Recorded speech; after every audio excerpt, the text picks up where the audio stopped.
So the new Sony WF-1000XM4s have some major upgrades from their predecessors, specifically an all-new design to them, but more importantly, a much smaller case, which is something that I've always criticized the WF-1000XM3s on. Now, performance-wise, the WF-1000XM4s are very impressive, but just like their predecessors, fit-wise, these earbuds might not be for everybody. Regarding pricing, there has been a noticeable bump. The new WF-1000XM4s retail for $280, and for comparison's sake, their predecessors used to retail for $230 when they first came out. However, I wouldn't be surprised to see the WF-1000XM4s go on sale from time to time for somewhere below $250. Nonetheless, if you want to pick these earbuds up, they'll be linked down below, but just keep in mind, fit-wise, these earbuds might not be for everybody. Now, first let's talk about these earbuds case, because this to me is a major upgrade. The WF-1000XM4s now have a much smaller case in line with what you'd expect from your earbuds in 2021.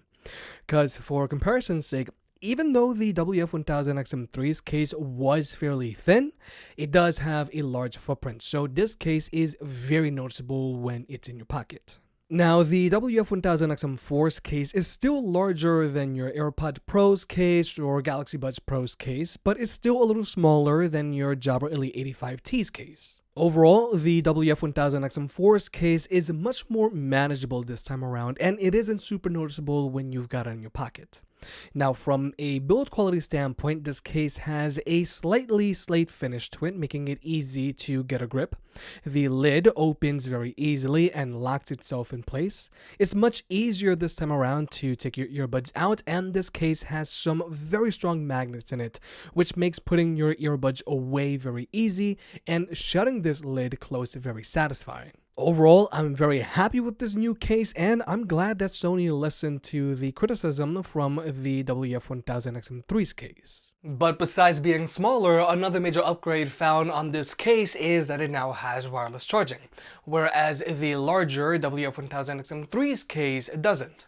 Now, personally, I don't really care for wireless charging, but this could be a big deal for someone who either has a phone that supports power sharing, or if you've already invested in multiple wireless charging mats. Now, for my die-hard iPhone users, technically this case does work with Apple's MagSafe charger, but you do gotta find that sweet spot. But now let's talk about battery life, because this is an area where the WF-1000XM3s always excelled compared to the rest of the competition, and the WF-1000XM4s continue to do so, even though they have a much smaller case this time around, which is a phenomenal thing. Now, these earbuds have an advertised combined battery life of 24 hours. The earbuds themselves can go for 8 straight hours, and the case can supply an additional 2 charges, and that's with their active noise cancellation turned on. But with their active noise cancellation turned off, the earbuds themselves can go for up to 12 hours straight. Plus 2 full charges, we're looking at a combined battery life of 36 hours. And for comparison's sake, under similar circumstances, the WF-1000XM3s would max out at 32 hours. So if you're like me and you only use the ANC on your earbuds when you have to, you can easily get 30 hours out of these earbuds, if not a little more. But now let's talk about the earbuds themselves, and we're really gonna have to dive into fit here. For starters, just like the WF-1000XM3s, the WF-1000XM4s fit like your standard pair of in-ear earbuds, like let's say either the Galaxy Buds Plus or Sennheiser CX400BTs, as in they go into your ear canal a decent amount. But the thing about these Sony earbuds is that they do go in a little deeper than your standard in-ear earbuds, which could be a problem for some people. But the biggest thing to point out here is going to be the ear tips. With the WF-1000XM3s, you get 2 sets of ear tips. You get a set of silicone ear tips, just like you would with most other earbuds, and you also get a set of foam ear tips. Whereas with the WF-1000XM4s, you only get foam ear tips. Now, these foam ear tips passively block out a ton of noise, and they also offer great lockdown because they conform better to the shape of your ear canal, and they also have more grip to them than silicone ear tips. But there are two major cons to them. For starters, these foam ear tips can get very itchy very quickly. Now, I've tried getting used to them, and I've tried letting the ear tips themselves break in by letting them absorb my oils, but still, even though I've managed to cope with them a little better, they're still quite itchy.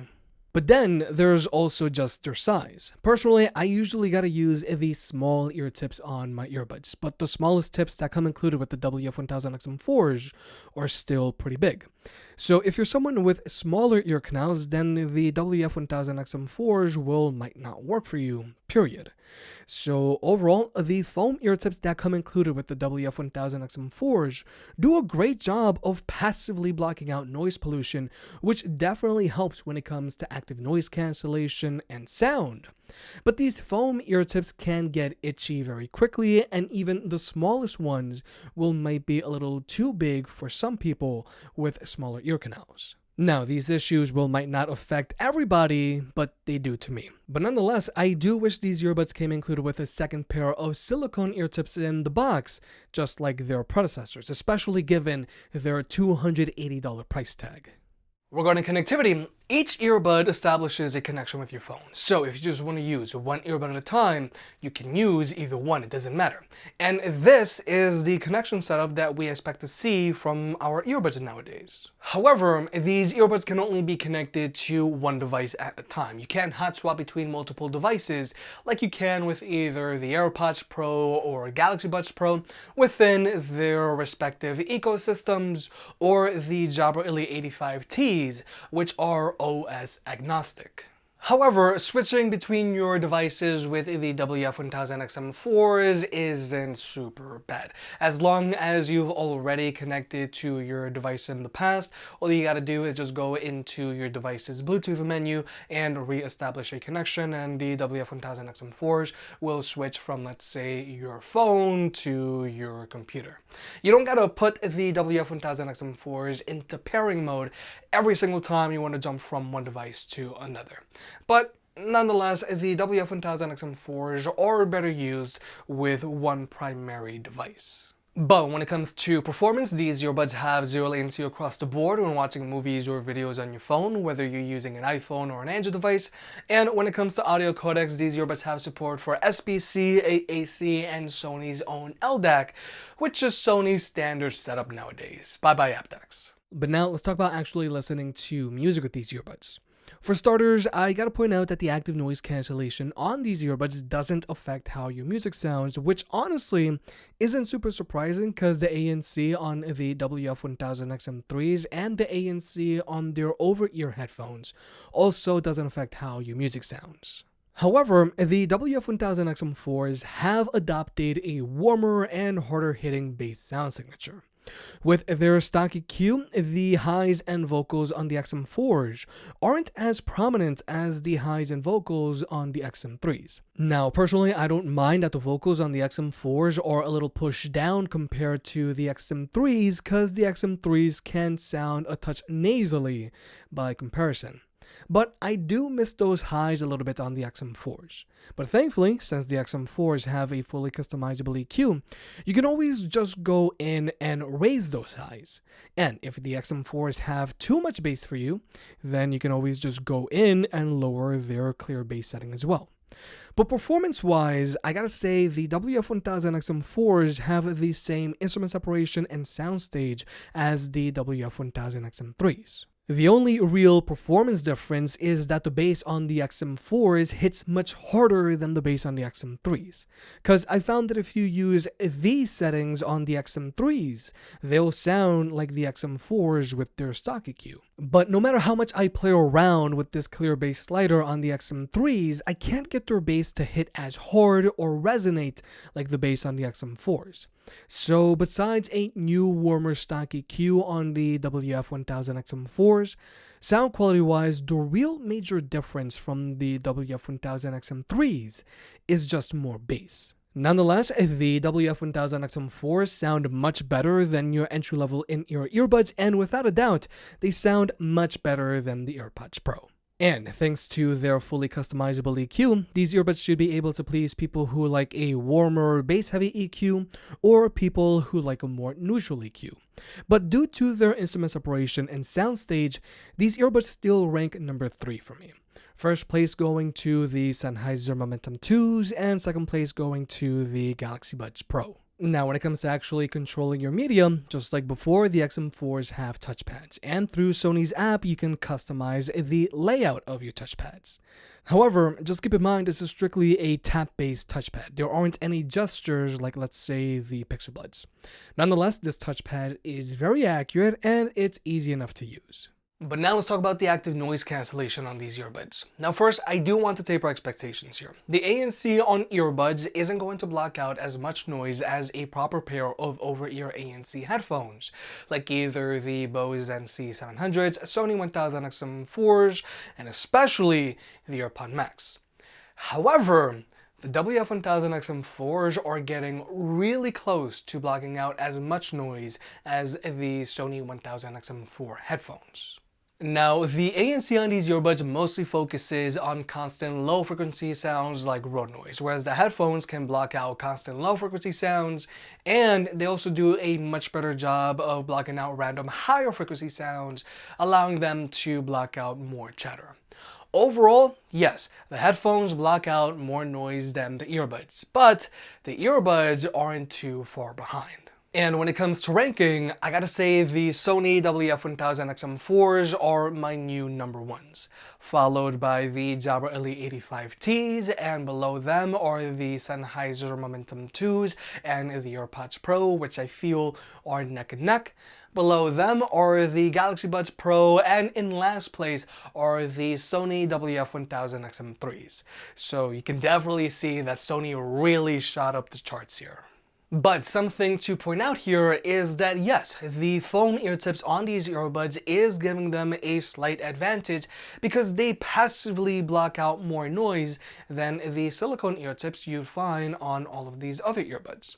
But out of curiosity, I did try these earbuds with silicone ear tips. Now with silicone ear tips, they don't block out as much noise, but they still block out a little more noise than the Jabras. So yeah, I don't think Sony's new integrated processor V1 is all just marketing fluff. And personally, this does have me excited for the future Sony WF-1000XM5 headphones. And from a performance standpoint, the ANC on these earbuds doesn't have a whole lot of cabin pressure, which is great for comfort. Their microphone array does a really good job of blocking out wind noise when walking outdoors. And like I mentioned earlier, the ANC on these earbuds doesn't affect how your music sounds.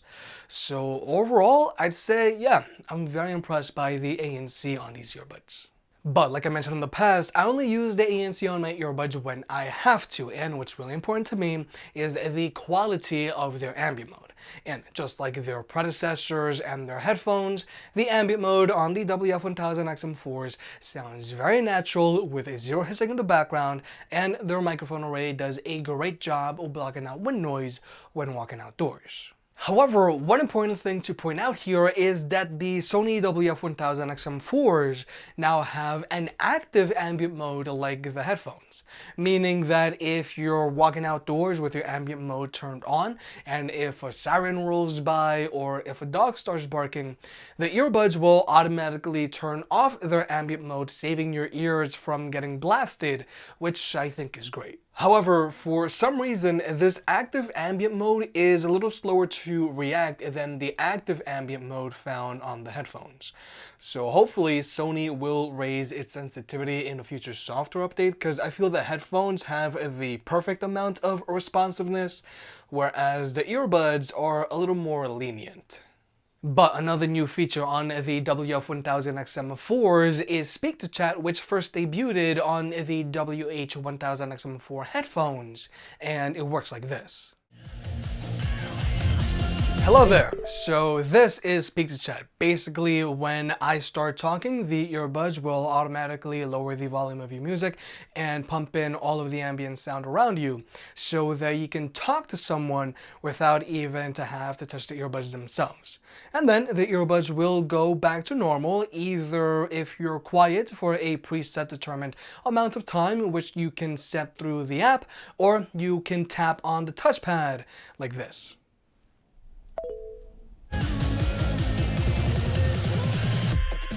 Now, personally, I'm not a fan of speak-to-chat on the headphones, and I'm not a fan of speak-to-chat on the earbuds either. Now, my problem with speak-to-chat is that it's very easy to accidentally activate. Even if you're talking very quietly like this, speak-to-chat can still get accidentally activated, even if you have it set to low. So to reduce interruptions, I just turn speak-to-chat off on these earbuds, and besides, I feel that just taking one earbud out when you're going to talk to someone just works best. And finally, here's the microphone test, and unfortunately, this has got to be the Sony WF-1000XM4's weak point. And in general, Sony has always struggled with their microphones.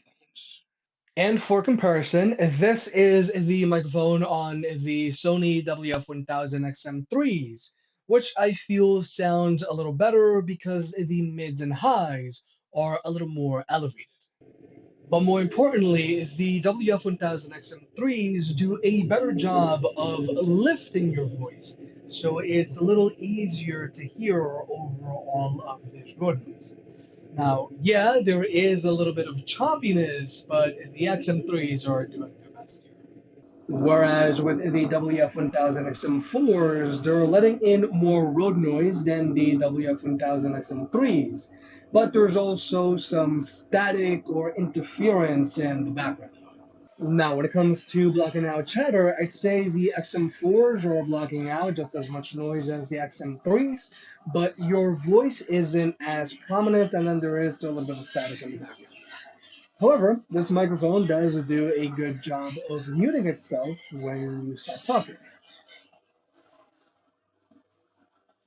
But yeah, this microphone isn't the best. But for comparison's sake, here are the XM3s under the same circumstances. Now, my voice is a little more forward, which is a good thing, and there's less static in the background. But neither of these two earbuds would be my top pick if I'm planning on taking lots and lots of phone calls. So with all that being said, the Sony WF-1000XM4s have some major upgrades to them from their predecessors, and there's a lot to like about them. For starters, I'm glad to see that Sony listened and they shrunk their case down, and they even added wireless charging, cause for me, case size can be a deal breaker when I'm looking at a pair of everyday carry truly wireless earbuds. The WF-1000XM4s also have a super impressive battery life, and I really like that these earbuds now have an active ambient mode. But the biggest come up here is just going to be the active noise cancellation on these earbuds. Even though they don't block out as much noise as the 1000XM4 headphones, they're getting close. But nonetheless, these are my new top ranked earbuds when it comes to active noise cancellation. They block out a ton of noise with not too much cabin pressure, which is super important for comfort. Now, sound quality wise, the WF-1000XM4 still sound great and they should be able to please most people, but the only performance difference from their predecessor is that they have a lot more bass to them. But this now leads us to the two major things to look out for on these earbuds.